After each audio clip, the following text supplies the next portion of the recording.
सप्तशती 5वां अध्याय। देवी की स्तुति, अंबिका के रूप में प्रशंसा। श्री मार्कंडेय जी बोले, पूर्व काल में निशुंभ और उशुंभ नामक असुरों ने अपने बल के घमंड में आकर सचिपति इंद्र के हाथ से तीनों लोगों का राज्य और यज्ञ भाग छीन लिया। वे दोनों ही सूर्य, चंद्रमा, कुबेर, यम और वरुण के अधिकार का भी उपभोग करने लगे। वायु और अग्नि का कार्य विवेय करने लगे। उन दोनों ने सब देवताओं को अपमानित, राष्ट्रभ्रष्ट, पराजित और अधिकारहीन करके स्वर्ग से निकाल दिया। उन दोनों महान असुरों से तिरस्कृत देवताओं ने अपराजिता देवी का स्मरण किया और सोचा, जगदम्बा ने हम लोगों को वर दिया था कि आपत्ति काल में याद करने पर मैं तुम्हारी सब आपत्तियों को तत्काल नष्ट कर दूंगी। ये विचार कर देवता गिरिराज हिमालय पर गए और वहां भगवती विष्णु माया की स्तुति करने लगे। देवता बोले, देवी को नमस्कार है, महादेवी शिवा को नमस्कार है, प्रकृति एवं भद्रा को नमस्कार है। हम लोग नियम पूर्वक जगदम्बा को नमस्कार करते हैं। रुद्रा को नमस्कार है, नित्या, गौरी एवं धात्री को नमस्कार है। ज्योता रूपी, चंद्र रूपी और सुख स्वरूपा रूपी देवी को सतत प्रणाम है। शरणागतों को कल्याण करने वाली बुद्धि एवं सिद्धि रूपा देवी को हम बारंबार नमस्कार करते हैं। त्रिनेत्री, राक्षसों की लक्ष्मी, राजाओं की लक्ष्मी और शिव पत्नी स्वरूपा आप जगदम्बा को हम बारंबार नमस्कार करते हैं। दुर्गा, दुर्गपरा, संकट से पार उतारने वाली, सबकी आधारभूता, सर्वकारिणी, ख्याति, कृष्णा और धूमा देवी को हम नमस्कार करते हैं। अत्यंत सौम्य और अत्यंत रौद्र रूपा देवी को हम नमस्कार करते हैं। उन्हें हमारा बारंबार प्रणाम है। जगत की आधारभूता कृति देवी को हम बारंबार नमस्कार करते हैं। जो देवी सब प्राणियों में विष्णु माया के नाम से जानी जाती हैं, उनको नमस्कार है, नमस्कार है, नमस्कार है। जो देवी सब प्राणियों में चेतना कहलाती हैं, उनको नमस्कार है, उनको नमस्कार है, उनको बारंबार नमस्कार है। जो देवी सब प्राणियों में बुद्धि रूप से स्थित है, उनको नमस्कार है, नमस्कार है, उनको बारंबार नमस्कार है। जो देवी सब प्राणियों में निद्रा रूप से स्थित हैं, उनको नमस्कार है, नमस्कार है, बारंबार नमस्कार है। जो देवी सब प्राणियों में शुदा रूप में स्थित हैं, उनको नमस्कार है, नमस्कार है, बारंबार नमस्कार है। जो देवी सब प्राणियों में छाया रूप में स्थित हैं, उनको नमस्कार है, नमस्कार है, बारंबार नमस्कार है। जो देवी सब प्राणियों में शक्ति रूप में स्थित है, उनको नमस्कार है, नमस्कार है, बारंबार नमस्कार है। जो देवी सब प्राणियों में तृष्णा रूप से स्थित हैं, उनको नमस्कार है, नमस्कार है, बारंबार नमस्कार है। जो देवी सब प्राणियों में क्षमा रूप में स्थित हैं, उनको नमस्कार है, नमस्कार है, नमस्कार है। जो देवी सब प्राणियों में जाति रूप में स्थित है, उनको नमस्कार है, नमस्कार है, बारंबार नमस्कार है। जो देवी सब प्राणियों में लज्जा रूप में स्थित है, उनको नमस्कार है, नमस्कार है, नमस्कार है। जो देवी सब प्राणियों में शांति रूप में स्थित है, उसको नमस्कार है, नमस्कार है, बारंबार नमस्कार है। जो देवी सब प्राणियों में श्रद्धा रूप में स्थित है, उसको नमस्कार है, नमस्कार है, बारंबार नमस्कार है। जो देवी सब प्राणियों में कांति रूप में स्थित है, उसको नमस्कार है, नमस्कार है, बारंबार नमस्कार है। जो देवी सब प्राणियों में वृत्ति रूप से स्थित है, उनको नमस्कार है, नमस्कार है, बारंबार नमस्कार है। जो देवी सब प्राणियों में दया रूप से स्थित है, उसको नमस्कार है, नमस्कार है, बारंबार नमस्कार है। जो देवी सब प्राणियों में तुष्टि रूप से स्थित है, उसे नमस्कार है, नमस्कार है, बारंबार नमस्कार है। जो देवी सब प्राणियों में मातृ रूप में स्थित है, उनको नमस्कार है, नमस्कार है, बारंबार नमस्कार है। जो देवी सब प्राणियों में भ्रांति रूप से स्थित है, उन्हें नमस्कार है, नमस्कार है, बारंबार नमस्कार है। जो देवी सब प्राणियों में इंद्र वर्ग की अधिराष्ट्रीय देवी और सब प्राणियों में सदा व्याप्त रहने वाली देवी के रूप में स्थित है, उनको देवी को नमस्कार है, नमस्कार है, नमस्कार है। जो देवी चैतन्य रूप से इस संपूर्ण जगत को व्याप्त करके स्थित है, उनको नमस्कार है, नमस्कार है, नमस्कार है। पूर्व काल में अपने अभीष्ट की प्राप्ति होने से देवताओं ने जिनकी स्तुति की और देवराज इंद्र ने बहुत दिनों तक जिनका सेवन किया, वे कल्याण की साधनाभूत ईश्वरी हमारा कल्याण और मंगल करें, सारी आपत्तिजनक स्थितियों का नाश करें। उद्दंड दैत्यों से सताए हुए हम सभी देवताओं जिन परमेश्वरी को इस समय नमस्कार करते हैं, जो भक्ति से विनम्र पुरुषों द्वारा स्मरण की जाने पर तत्काल ही संपूर्ण विपत्तियों का नाश कर देती हैं, उस जगदम्बा को हमारा नमस्कार है और हे जगदम्बा हमारे कष्टों को दूर करें। ऋषि बोले, राजन, इस प्रकार जब देवता स्तुति कर रहे थे, उस समय पार्वती देवी गंगा जी के जल में स्नान करने के लिए वहां आई।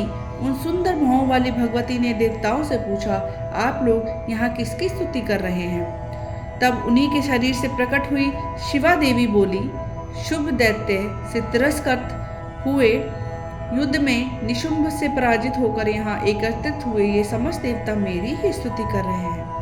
पार्वती जी के शरीर कोश से अंबिका का प्रादुर्भाव हुआ था, इसलिए ये समस्त लोकों में कौशिकी कही जाती हैं।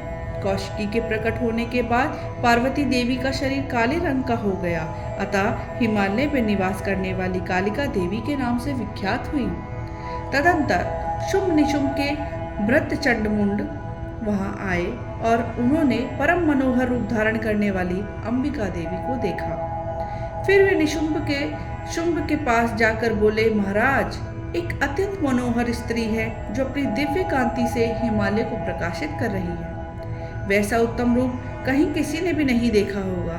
हे असुर सुरेश्वर, पता लगाइए कि ये देवी कौन है और उसे प्राप्त कीजिए। स्त्रियों में तो वो रत्न है, उसका प्रत्येक अंग बहुत ही सुंदर है और वे अपने श्री अंगों की प्रभा से संपूर्ण दिशाओं में प्रकाश फैला रही है।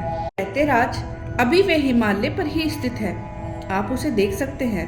प्रभु, तीनों लोकों में मणि, हाथी और घोड़े आदि जितने भी रत्न हैं, वे सब इस समय आपके घर में शोभा पा रहे हैं। हाथियों में रत्नभूत ऐरावत या परिजात का वृक्ष या उच्चैश्रवा का घोड़ा, ये सब आपने इंद्र से ले लिया है। हंसों से युक्त ये विमान भी आपके आंगन में शोभा पाता है। ये अद्भुत रत्न, ये अद्भुत विमान और जो पहले ब्रह्मा जी के पास था, वो सब आपके पास है। महाराज,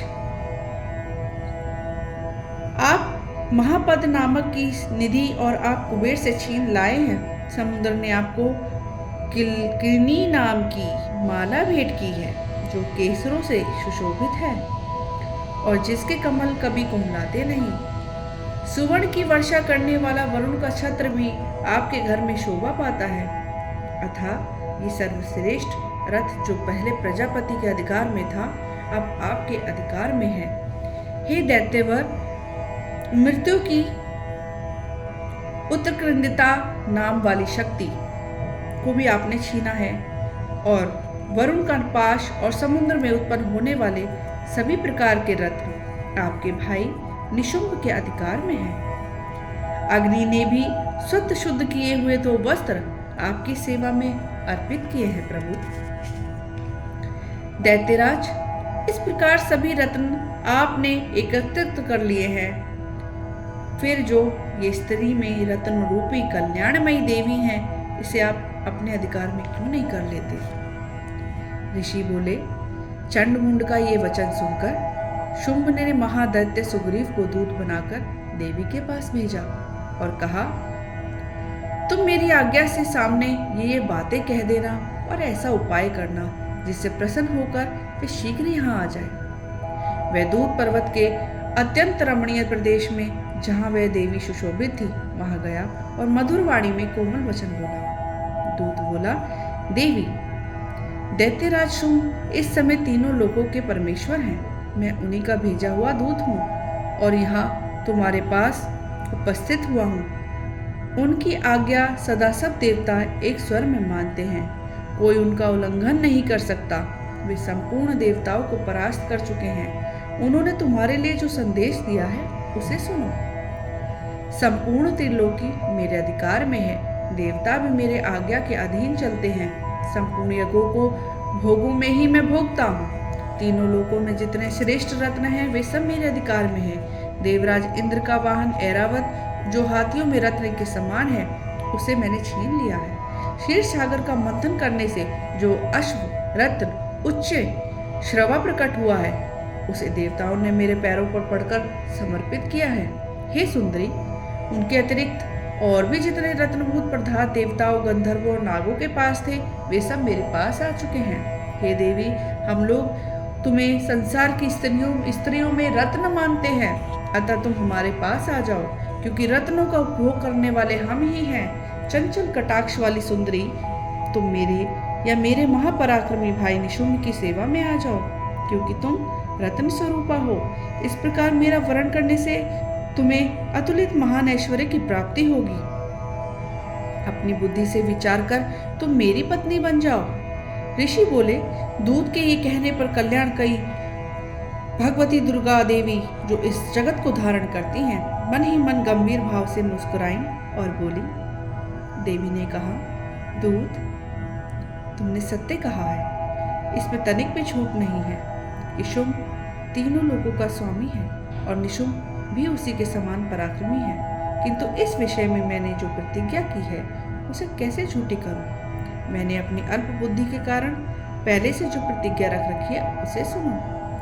जो मुझे संग्राम में जीत लेगा, जो मेरे अभिमान को चूर्ण कर देगा और संसार में मेरे समान बलवान होगा, वही मेरा स्वामी होगा। इसलिए शुंभ और महादैत्य निशुंभ स्वयं ही यहाँ पधारें और मुझे जीतकर शीघ्र ही मेरा पाणी ग्रहण कर लें। इसमें विलंब की क्या आवश्यकता है? दूत बोला, देवी, तुम अभिमान में भरी हो, मेरे सामने ऐसी बातें मत करो। तीनों लोगों में कौन ऐसा है मनुष्य है जो निशुंभ और शुंभ के सामने खड़ा हो सके? देवी, अन्य दैत्यों के सामने भी सारे देवता युद्ध में नहीं ठहर सकते, फिर तुम अकेली स्त्री होकर कैसे ठहर सकती हो? जिन शुंभ आदि दैत्यों के सामने इंद्र आदि देवता भी युद्ध में खड़े नहीं हुए, उनके सामने तुम स्त्री होकर कैसे टिक सकोगी?